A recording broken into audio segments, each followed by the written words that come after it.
Data mesh, are you doing it wrong? Just a few months ago, I published a blog that became quite popular with the community. I called it Data Mesh or Data Meh.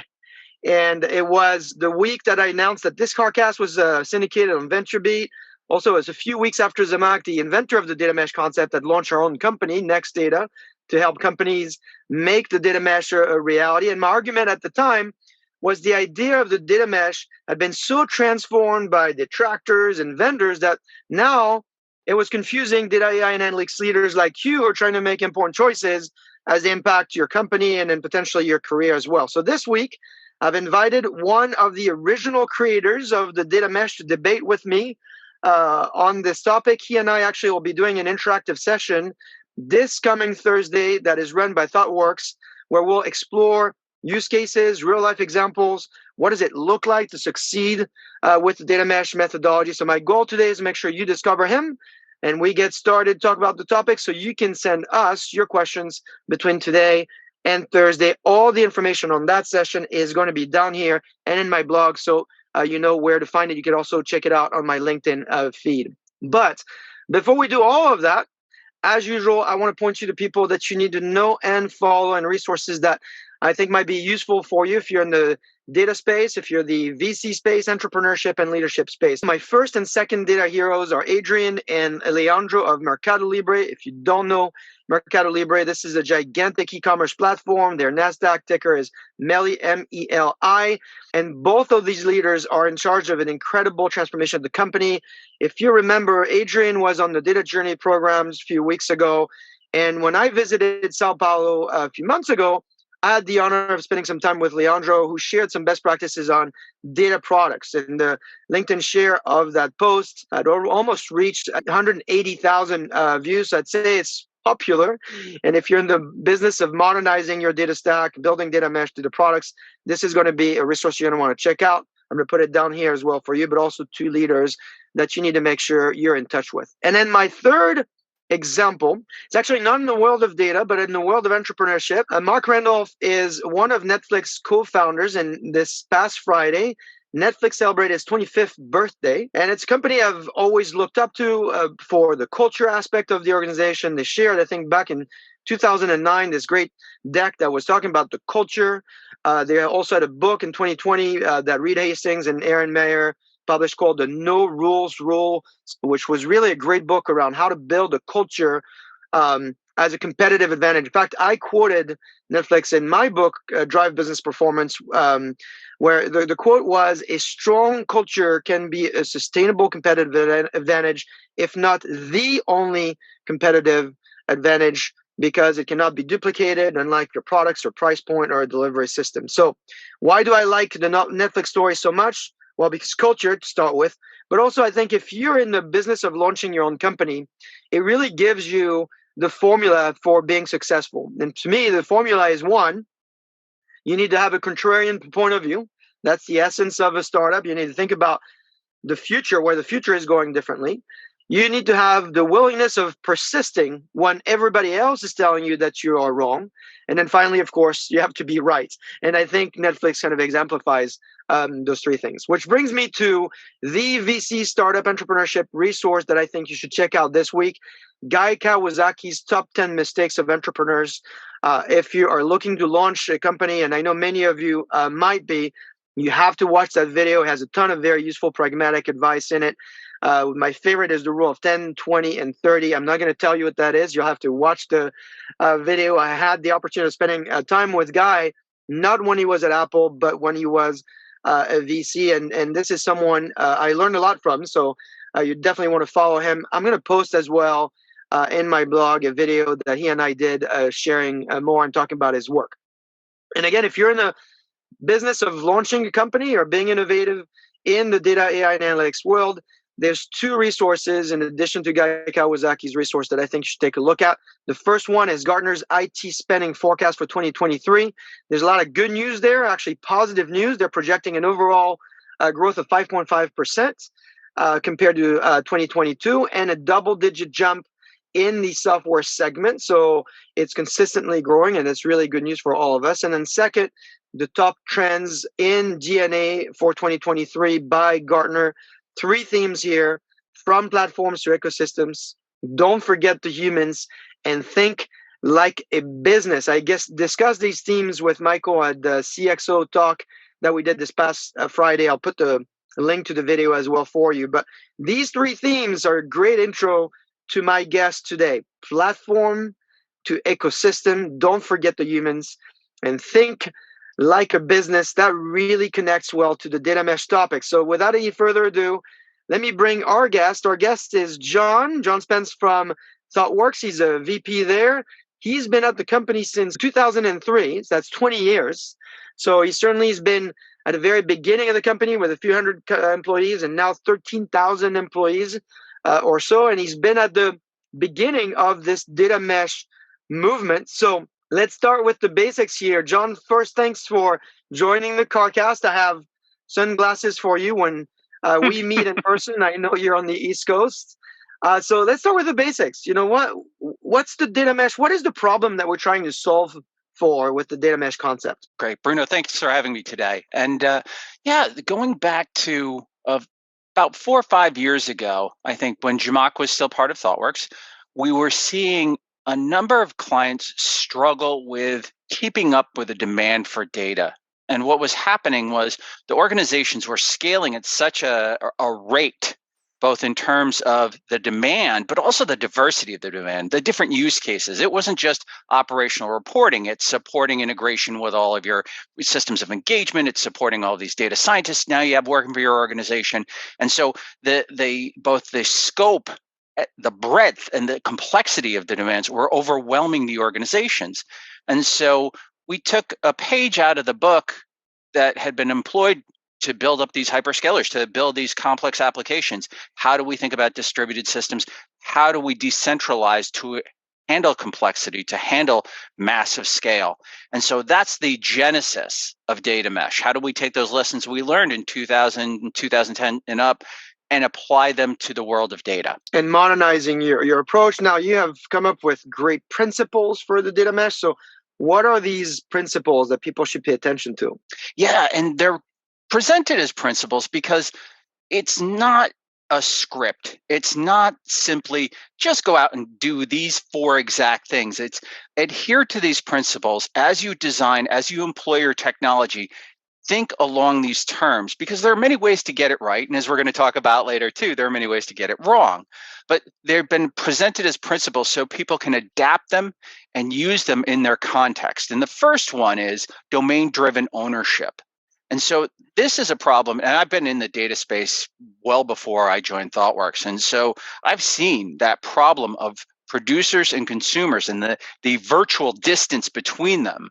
It creates all sorts of disconnects. So bringing those producers and consumers of data closer together, ensuring that the definitions, that the understanding between them on what data means and how to present it effectively and what we actually need to capture is enabled. So domain-driven ownership is not just about using domain-driven design, but it's really bringing that responsibility back to the people who are producing the data. The next one is data as a product. And when Jamak first talked to me about this, I was, stop, I love this. It's getting us away from the thought of our job is to house the data, to put it into your warehouse, your mart, your lake, or whatever repository you're using, but present it to consumers in formats and ways that they can easily use it and turn that data into information, insight, whatever they're doing with it. So it's taking product thinking and applying it to the principles of how we present data. And in data mesh, in the book, in the practice we bring to our clients, there's some very specific practices and methods that we recommend to our clients to do that. Data as a product, you always think about hiring data product managers who understand and allow you to essentially implement this methodology. Is that what you're seeing as well, where customers are starting to hire that profession more intentionally? Well, they're trying to find them. Yeah. So that's the hard part, is that combination of product thinking, technical expertise, and that understanding of governance and the creation of data. These are very rare unicorns. And so we're seeing organizations struggle to both hire and train their people to adopt these practices. And I think that's definitely one of the areas we're going to see in the next few years, whether people are using data mesh or not, but thinking of data as that product, bringing that product ownership concept, we're going to see the opportunity for people in that space. So, all right. So we've covered domain and we've covered data as a product. What else do we need to pay attention there? The self-service data platform. And this is nothing new to us. The organizations like Google have created these platforms to enable, but I like to move away from the word platform and use the word workbench. Think about how we are enabling people to be their most effective, to operate most efficiently, and also in the terms of data, operate most responsibly. So we're giving them the tools to rapidly deliver data, but also those tools that enable them to do so responsibly, adhering to the policies within their organization, so that providing that self-service platform is so critical to achieving scale. Because as you achieve a certain size and your teams become too distributed, too many, you get that problem of what are they all doing? Are they all aware of the policies? Are they all using the right tools? Are they ensuring they're doing things effectively and responsibly? All right, so we've got domain, we've got data as a product with a self-service platform, really connects well with the Gartner prediction on platforms and ecosystem. And then what's the fourth one? The fourth one is, and the one that gets the most press, I believe, is the concept of federated computational governance. And that's a mouthful. But simply put, it's recognizing that the responsibilities of governance go throughout the organization. So you might have your people in governance, risk, and compliance, those GRC individuals in the business who are saying, these are the policies we need to adhere to, but how do we ensure that those teams, and especially as we're operating at scale, understand those policies, apply them effectively, and also recognize when new data comes into the organization or when new insight is produced, new models produce new learnings, how are we ensuring those policies are kept up to date? And so the computational part comes in, automation. How do we automate this process because it's too hard and too slow to do it in the manual way? So around these principles, of course, goals you're trying to achieve, reducing data silos, faster delivery through reusability, empower product teams, having a consistent, reliable policy enforcement that is not static, just like you described here. But often you don't know when you're doing it right and when you're doing it wrong. So certainly one of my colleagues wrote a paper called the 10 rules of why you don't want a data mesh. So he's trying to explain that there's certain reasons for why you want one. So let's start with the positive. When do you know that you're doing it right? So this will go into our conversation next week when we talk about how you start out data mesh. And the thing I want to point out is I don't disagree with your colleague. There are times when data mesh is not right for your organization. And that's the first thing you should understand. So when you're talking about are we doing it right, first, what are you looking to achieve? Again, those are principles, not a cookbook. And so you need to figure out how you're going to apply those principles. But first, why? What is the problem you're trying to solve? How does this support your organization? So that goes to the other point you mentioned about acting like a business, thinking about what business goals you're trying to achieve, the outcomes you're leading to.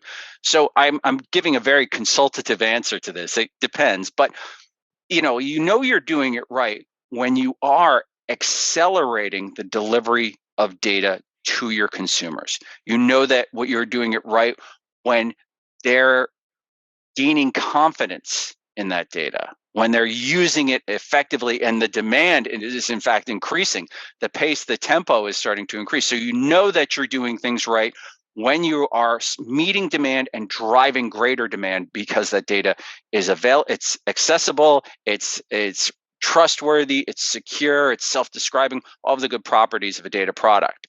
So accelerating the delivery, accelerating the innovation, driving better operational excellence, better customer experiences. And what is the flip side of that? When is it that you know that maybe it's not relevant for you, or maybe you've started to do something that actually you think is a data mesh, but it actually isn't one? Yeah, that's probably easier to talk about. There are a number of anti-patterns or bad smells we've seen out there. I think first is, and honestly, we've encountered this with a number of organizations who've reached out to us and said, hey, we want to do data mesh. Why? Because it's cool. There's Because just everybody's this. got one. Right. Everybody's jumping on this. So if you're starting out without a clear pain point that you're looking to drive that maps to those principles, then you're probably taking on a heartache, because data mesh is not easy to adopt either. So that's the first one. The second one, and we see this a lot, is this idea of data products. Well, if data products are good, more data products must be great. And we had one organization that had taken on data mesh by themselves, and they came in and were talking to us and said, yeah, we're up to about 2,000 data products now. And I'm thinking, who's using all of these? Now, we've always had this issue in our industry, in the build it and they will come metaphor that turned out to be very flawed. And so seeing organizations that get wrapped up in producing data products, again, going back to what are you trying to achieve? Well, you're trying to provide business value. Are those products just consuming storage, or are they actually being used to produce business value in your organization? So don't think about more, think about more value. What's interesting about what you're saying here is, particularly if you put your product manager hat on, the single metric of success really is consumption. If people are consuming the asset that you're creating, just if it was a business, if people are buying your product, then you're succeeding. If you have many of these products that nobody cares about, then it's not really a success. We certainly saw it in the BI world, where thousands of reports were created by domain owners, but nobody really was watching them or using them, or maybe creating any value out of them. So I think this metric of usage is a really interesting one, particularly now where we have technology that enables us to really measure if things is being consumed and so forth. John, I know we could talk forever here, but you and I have a great session this next week. So I invite everybody, one, to connect with you on LinkedIn, and two, to put some comments down here in this video of questions that they want us to tackle on Thursday. I think, like I said earlier, that session is not a set of slides. It really is a conversation. We're really geared to answer the questions of the community. So thanks for taking time over your weekend to talk with me and talk with the community. I can't wait for a session next week. If you like this type of update, so make sure you tell us about them. Just put a thumbs up down here, a comment, share it with your network. John, thank you so much for your time today. We will see you next week. Thank you, Bruno. See you then.